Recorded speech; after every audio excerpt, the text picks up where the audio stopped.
You're listening to the Monday Night Community Show with Daniel on BRFM. This is the Daniel Monday Night Community Show on demand through YouTube. Thank you very much for choosing to listen to us through this method. If you'd like to keep up to date with when I add new interviews, then subscribe to this channel. So we're now going to be joined on the phone here at the Monday Night Community Show. Firstly, thank you very much for joining us. I was hoping you could just introduce yourself to our listeners firstly. Hi, my name is Tola, and I'm an author of a picture book series called Daddy Do My Hair. My first picture book was published in October last year. That was called Beth's Twists, and I have a second book in the series coming out this May, and that's called Hope's Braids. So I haven't been an author very long, but it's certainly something that I'm very much enjoying. And with it being World Book Day today, I've been on a tour of schools doing author visits in several schools in the Kent area. So that's been keeping me pretty busy.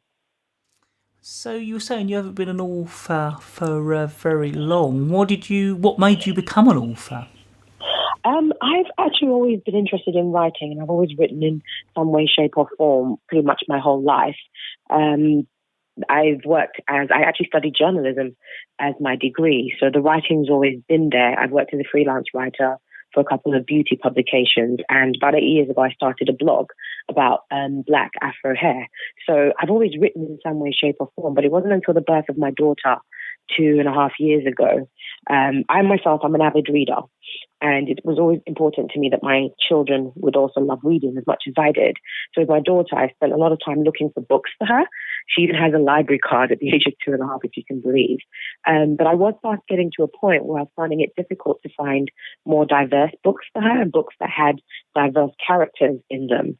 And I got to the point where I think I was complaining, and my husband finally said, well, instead of complaining about it, perhaps you could do something about it since you like to write so much and it's something you've always done.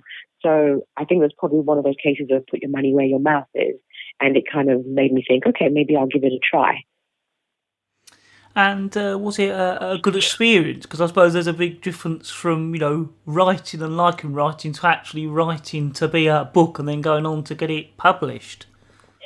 Yeah, you're right. It is a big transition.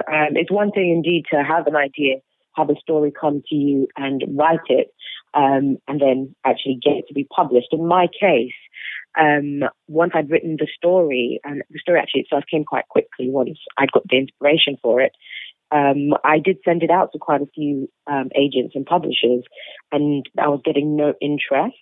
And once again, it kind of came to one of those kind of points where I had to decide if I believed enough in myself and I believed enough in the story to perhaps try and do it myself. And at that point, I decided, I'm going to go for it. And I set up a publishing company called Florence Elizabeth Publishing with my mother in order to publish my work and also some of her nonfiction titles as well. So was that the best way to do things, set up your own sort of publishing company? I think for us, it was the best way. I could have done it without setting up a company, because there's several companies that are out there that will help you self-publish a book, and you can even kind of do it yourself through channels like Amazon CreateSpace. But I think for us, because we saw this as a business, something we wanted to do going forward, and it's part of our kind of desire and wish to increase the diverse books in children's literature, we kind of thought, let's start as we mean to go along. Let's set up a business, a publishing company. And our hope is in a few years' time, perhaps we can also start to offer the opportunity to other authors who also have diverse stories and diverse titles. So did you want to talk a little bit more about the themes around your books? Certainly. The series is called Daddy Do My Hair. And pretty much as the title says, it's about a father or fathers doing their daughter's hair. The first book, Beth's Twist, is very much a celebration of fatherhood, parenting, and it's about a father and daughter spending time bonding through the act of doing her hair. And that was very much inspired by my husband and daughter, because in my house, I work in London 3 days a week, and my husband had to learn to do my daughter's hair because he takes her to nursery on those days. And it was quite an interesting transition and learning period for him. And so I was very much inspired by them, their journey, and the time that they spend together. And I thought it would be a unique take to look at that process, because it's usually quite a feminine act and something I think a lot of people associate with mothers and motherhood. So I thought it'd be quite interesting to put a different spin on it and kind of look at it from a father perspective. And the second book, once again, uses that mechanism of a father spending time with his daughter, but it actually deals with the issue of bullying, where we have a little girl called Hope who's being bullied at school because of the way she looks and the fact that her hair is different and her skin color is different. And it just explores how her father kind of makes her feel better at the end of the day. Because I think often as parents, when our children are being bullied, we go into protective mode and we just kind of want to fix it. We want to march to the school, tell someone off and get it to stop. But also often, I think the aftercare part of building our children back up after they've been pretty much destroyed by the bullying gets a little lost in the way. So for me, I thought it would be interesting to explore kind of how we can build our kids back up. Well, it certainly sounds interesting. It sounds like, something you're passionate about and wanted to cover.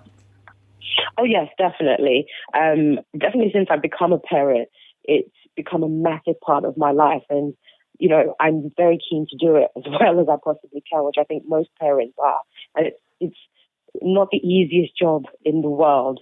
So for me, as a parent, it's always interesting to explore things that are relevant to other parents and things that are relevant to our children. So it's definitely something that I'm passionate about. And also about, the role of fathers as well, because my husband's a very active father, and so has been my father. So it's a part of my life that I feel quite passionate about. Now, I understand at the moment, actually, as we speak, I think this week, you're visiting schools. How's that going, and how did you get involved in doing that? Oh, yes, I am. For World Book Day, I have been visiting schools in the Kent area since Tuesday. It's been going really, really well. It was organised by my PR company, Literary PR, and that's Helen Lewis. She's been fabulous. And she helped me set up some of these visits with the school. And basically, it just involves and provides an opportunity for me to come into schools and talk about my book, talk about my life as an author with the children. And as an author, it can be quite an isolating experience writing books. And you can tend to forget, who your audience is, because you don't get to interact with them a lot. So I really do value and enjoy the author visits, because I really get to see firsthand on the floor how children are reacting to my stories, to my characters, getting feedback from them. So it's a fantastic opportunity, and I've just been having a blast this week. I was going to say, but it's nice for the children as well, because often, as children, the books are there in the classroom or in the library, but you don't really meet the author. That's kind of a distance thing often. Yes, it is. I think historically, authors have been kind of very isolated and far off figures. In the world of celebrity especially, people might know their favorite author, but they'd never really think much of the author when they're reading the book. So they're quite set apart from our audience and quite far from them. Things are changing, obviously, with lots of social media and things like that.